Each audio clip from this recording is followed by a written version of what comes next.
ప్రభుత్వంలో ఉండి చెప్పకూడదు, కానీ పెద్ద ఆయన కోపం రాదంటే ఉచితాలు తగ్గియాలి.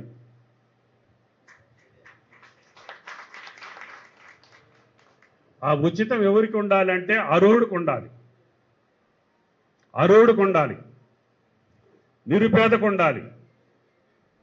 తినటానికి తిండి లేనివాడికి బియ్యం ఇవ్వాలి, అమ్ముకున్నోడికి ఇస్తారా మీరు?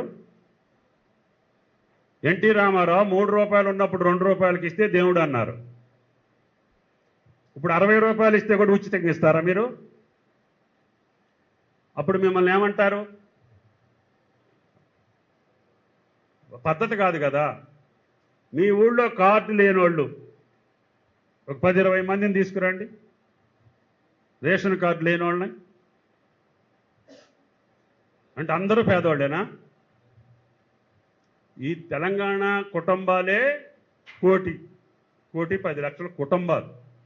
మీ కార్డులు వచ్చి 1,25,00,000.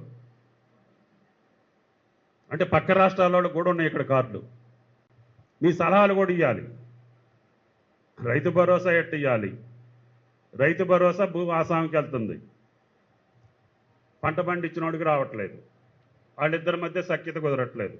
వీడికి గడవక పొలం చేయాల్సి వస్తుంది కౌలుదారు వెళ్ళి. దాన్ని ఏం చేద్దాం?